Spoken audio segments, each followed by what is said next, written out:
Andi Rahmat ya. Terima Iya, kasih Pak. untuk semuanya, Bapak, Ibu-Ibu. Ada teman saya juga yang mitra ada Pak Januar yang juga ada. Kemudian tadi saya lihat Pak Roba juga ada. Kita sering ketemu di lapangan. Jadi begini, perlu saya sampaikan dulu. Kami dari CPP, Pabrikan Pakan, kebetulan di dalam juga ada hatchery. Kita punya pabrik ya. Kita juga ada jual pakan juga, ada obat-obatan cukup lengkap. Kemudian kebetulan saya sendiri juga sekarang megang training center di Python. Notabene sudah hampir 700 teknis yang kita sebar seluruh Indonesia atas permintaan dari petambak atau daerah yang kita kembangkan untuk tambak-tambak rakyat terutama. Kemudian saya juga kebetulan dari Satgas KKP, khususnya di Dirjen Budidaya, yang kita temui di lapangan terkait sama program saya juga membuat kampung Faname hampir seluruh Indonesia, ada rumah tangga Faname, kita juga kembangkan hampir seluruh Indonesia. Terakhir kita membuat kolam bundar, itu terkait dengan kebutuhan teknisi memang. Bayangkan, saya punya data untuk peta yang kita kembangkan aja, sampai tahun 2020 tersebar di seluruh Indonesia itu hampir 3.500 peta. Kemudian luas hektarnya 3.525 hektar kita kembangkan. Kemudian petambaknya 2.325. Mereka notabene bukan pelaku, tidak punya background perikanan. Mereka kita temukan, kita bina dan sebagainya, kemudian kita dampingi dengan para teknisi yang kita bentuk di training center Python. Terus saya sampaikan juga apa yang dikatakan tadi Bu Ratna dari Dinas Perikanan Gresik ya, sama artinya juga hampir di seluruh Indonesia. Potensi perikanan Indonesia itu luar biasa sekali. Cuma saya ada ini ya, mungkin lebih ada sedikit slide, mungkin bisa saya share ya.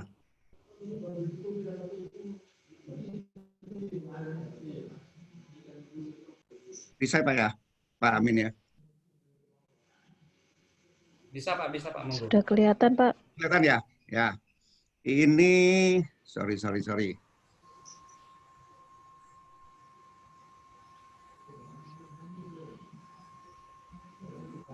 Ya, ini saya temui di lapangan para calon teknisi kita atau siapapun juga lulusan kita.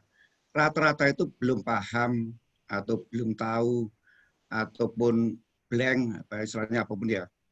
Besarnya dunia perikanan. Saya sikapi satu, saya pahami juga, saya maklumi. Mungkin juga mayoritas mereka yang masuk ke perikanan, khususnya budidaya ya, itu bukan bidang perikanan, bukan pilihan utama. Itu yang lebih parah lagi begitu. Artinya tugas kita sekarang. Mereka anak didik kita mau nggak mau ya masuk kuliah pertama kali itu kita tengahkan. Inilah potensi perikanan Indonesia. Ada udang, ada ikan dan semuanya tadi menyampaikannya dengan potensi sebagainya. Kita bisa membayangkan ya, besar sekali potensi perikanan itu. Kalau kita lihat, kita juga punya pantai terpanjang di dunia, nomor 2. Kita juga punya potensi darat, potensi laut, begitu luasnya. Hampir 25% darat kita itu sepanjang 1,9 juta kilo. Potensi lautnya 5,8 juta kilometer persegi. Itu potensi bisa dikerjakan. Nah, itu PR kita memang. Sehingga kita punya gawe besar. Ini harusnya awal masuk di kuliah sampaikan. Merubah mindset mereka. Bayangkan saya sering rekrutmen teknisi hampir seluruh Indonesia, pernah juga di Maros, Politeknik Maros. Saya berbarengan dengan seleksi dari Indomaret. Mereka milih Indomaret. Nggak mau di perikanan. Kenapa? Mungkin panas kayak atau mereka instan maunya. Targetnya ya maaf ya, dapat income bisa untuk beli pulsa. Cuma seperti itu. Luar biasa. Itu PR kita. Gimana mereka sejak awal masuk kuliah, kita mindset mereka kita rubah, wawasan mereka kita benahi, benar seperti yang dikatakan di doa tadi ya, hijrah kita buat mereka hijrah. Saya punya poin penting di sini.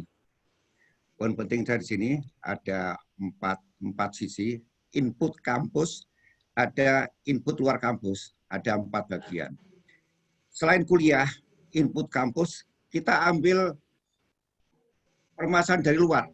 Di luar kampus itu apa? Ya, kita undang mereka mungkin yang punya apa ya, punya seorang motivator lah. Wawasan pendidikan kayak begini. Kita godok dari luar, kita panggil masuk ke kampus, tolong berubah mindset anak didik saya. Pertama gitu. Yang kedua, workshop. Kita buat di luar ada apa sih, butuh apa sih? Oh, buat kincir ya. Oh, kayak gini, kita buat. Kita bawa ke kampus. Oh, gini kincir, kita bedah. Oh, genset, dan sebagainya. Dan mereka memang teknisi harus paham itu. Oh, genset itu bagaimana ngerawatnya. Walaupun bukan perikanan. Oh, cara ngitung listrik bagaimana sih, seperti itu. Kemudian satu lagi, wirausaha. Di luar ada peluang bisnis ya, Kampung Faname. Dulu kita sebut mereka itu budaya udang secara semi-intensif. Sekarang ada rumah tangga Faname. Kalau Kampung Faname, luas per peta bisa luas 1,5 hektar. Kemudian rumah tangga Faname yang saya buat, luas 200 meter persegi bisa. Saya barusan dari Tegal juga, sehingga ikut acara ini, saya belum datang sih, masih di Blitar untuk acara ini. Kita bedah itu. Saya juga punya desain peta luas 400 meter persegi, nyata bisa 1 ton. Nah, informasi di luar itu kita bawa ke dalam kampus. Kita bedah, kayak begini ya. Saya tertarik dengan Universitas Ciputra ya. Itu setiap mahasiswa punya satu usaha. Mau digodok mulai kuliah. Keluar kita dalami mereka. Ayo kamu gimana hasil riset kamu selama kuliah. Tunjukkan setelah lulus.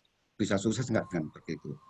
Kemudian ada matematik kuliah dari kuliah tamu tadi. Undang mereka. Pak Yanuar diundang. Ada itu. Pak Roba diundang. Jangan melihat dari perusahaan mana, siapapun juga bisa diundang. Saya hampir setiap semester itu diundang ke UNER, Brawijaya, ke Undip, ke IPB, ke Makassar. Undang kita. Karena apa? Yang untung juga saya. Kalau mereka sudah punya muatan lebih, yang untung juga saya. Jadi ini 4 poin ini, input kampus saya seperti itu. Input dari luar, kemudian dibawa ke kampus. Kita bedah itu. Kemudian satu lagi, terkadang gimana ya memanfaatkan liburan anak didik kita. Saya sering ada waktu hari libur itu teman-teman IPB, anak didik, majalah IPB menghubungi saya, Pak saya mau magang, kok bisa magang kamu? Daripada liburan di rumah Pak, saya magang. Wah luar biasa ini. Magang, dari artinya mereka cari ilmu sendiri keluar. Sudah ada materi kuliah, kemudian ada 4 input tadi dari luar digodok, dibuktikan dia magang di luar. Kemudian satu lagi, PKL. Nah, jangan hanya sedang PKL membuat laporan. Ya, bisa nggak kamu mengambil usaha seperti ini? Bisa kamu berbuat sendiri? Bisa nggak kamu itu sukses dengan bidang yang kamu pilihan dia? Oh, saya PKL Lili. Paham nggak dia? Kalau istilahnya kita, kalau ingin punya pabrik tahu, harus jadi karyawan tahu dulu. Kalau ingin punya usaha pembenihan lele, harus PKL di tempat pembenihan lele. Saya kira gitu. Kemudian satu lagi, penelitian, riset. Banyak itu, kincir rangkai itu seperti itu ya. Kincir rangkai itu long arm. Dulu waktu Kampung Faname tidak ada kincir 1 pas, mereka pakai kincir rangkai. Di riset, kayak begini ya. Sekarang kincir 1 pas dan sebagainya. Banyak. Sekarang penggunaan kincir luas peta luas 1.000, barang benar 100.000, kenapa kincirnya 4? Kemudian penelitian juga mungkin kualitas air, bisa mungkin Pak Yanuar Toto itu. Lab, gimana perkembangan sekarang penyakit, gimana perkembangan planktonnya, dari planktonnya, kualitas airnya bagaimana dan sebagainya. Kemudian yang utama lagi adalah ini sekarang medsos luar biasa. Ada yang betul, ada tidak. Tapi semua itu jadi informasi. Digodok lagi. Wah, ini ada informasi dari luar negeri, ada di medsos, ada berita dan sebagainya. Apapun kayak begitu, udang-udang. Jangan-jangan hanya sekedar ini. Contohnya sekarang ada dulu Kampung Fana saya kerjakan. Kemudian rumah tangga Farmi, peta-peta kecil, luas 200, 500, dan sebagainya. Sekarang kita nyoba kolam bundar. Oh, di riset juga bisa ini. Oh, di medsos ada ini. Kolam bundarnya diameter berapa? Oh, lebih efektif, efisien, dan sebagainya. Nah, ini kita sebut input kampus dan input luar kampus.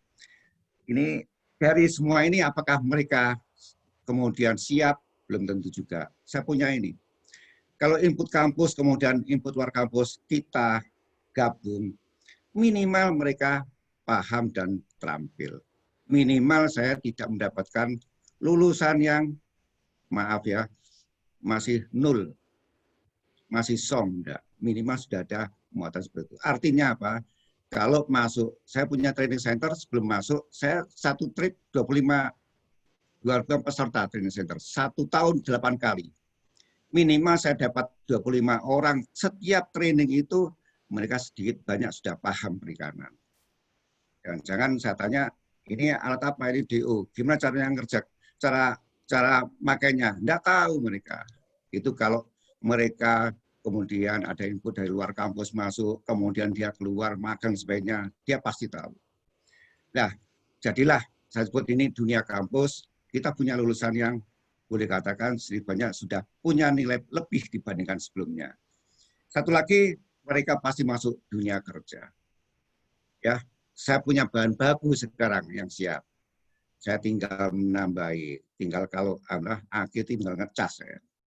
Oh, ada plus minusnya, ada kita cas, oh jadi begitu.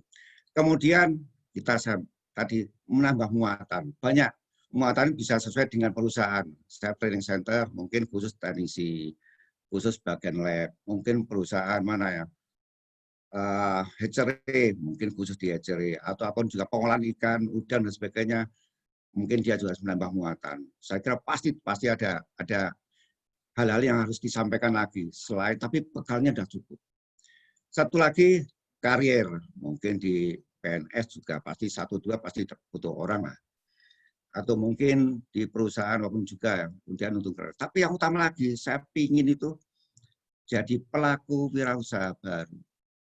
Bayangkan saya sekarang punya binaan yang saya rekrut itu kurang lebih 2.325 petambak di Indonesia. Siapa mereka? Mereka itu pengusaha baru, wirausaha baru, punya 2 peta, 3 peta, luas 200-an, oke, enggak apa-apa. Itu pengusaha-pengusaha baru ini. Mereka sangat heran. Dulu kalau saya amati petambak-petambak yang punya uang banyak bisa bertambah. Sekarang kita bisa menyimpulkan bahwa peluang itu milik semua orang. Peluang milik semua orang. Wirausaha apapun juga, itu kalau dia punya, tidak usah repot-repot. Ada lahan, kita hubungi orang CV Prima, saya atau teman-teman lain. Atau Pak Januar, Pak saya punya gini, Pak gini, saya buatkan RAP, ayo kita bareng-bareng. Kita hitungkan, kemudian kita dampingi. Dampingi tidak hanya sekali sukses, ya sukses yang berkelanjutan. Kalau terkait sama saya juga dari pabrik pakan saya juga bikin ngebul tiap hari. Dari mana mereka? Mereka adalah dari pemakai pakan dari tambang-tambang kita punya. Hampir seluruh Indonesia. Lalu pelaku atau wirausaha baru, satu lagi yang sangat penting adalah komitmen. Komitmen dalam artian luas. Komitmen ini terkait dengan, ya mungkin ada mata kuliah itu ya, kamu jangan lah. Kalau memang sudah dipinterkan seseorang, oh monggo harus kita komitmen. Atau gini lah, kamu sebagai pelaku usaha perikanan, komitmen itu bisa mengembangkan usaha itu. Banyak hal yang kita bisa kita gali. Komitmen juga boleh dikatakan, ayo kita membawa mengembangkan dunia perudangan di Indonesia, dunia perikanan di Indonesia. Ikan juga banyak, ikan patin, lele, dan sebagainya. Dan ini sangat penting, kita juga membuktikan hari ini. Oke lah, so far ada masalah, tadi bahas sebelumnya ada EMS dan bla bla bla bla. Tapi ya terbukti bahwa bisnis perundangan ini, khusus perundangan, tidak terpengaruh dengan resesi. Ya. Luar biasa ini. Saya kemarin juga ke lapangan, ke Tegal, ke Pemalang, dan sebagainya. Mereka masih giat. Masih giat. Tantangan lagi adalah memang penyakit. Tapi itu ya, bahwa ini karir, bahwa sebenarnya tantangan itu pasti ada. Kemudian ya, ini kita ini kalau mau hijrah, ya Allah akan selalu ngasih jalan lah. Bahwa sebenarnya tidak ada pekerjaan yang tidak ada rintangan. Tapi semua itu adalah tantangan untuk kita semakin hebat. Di mana khusus usaha perikanan ini boleh katakan kita bahu-bahu untuk mengembangkan barang-barang.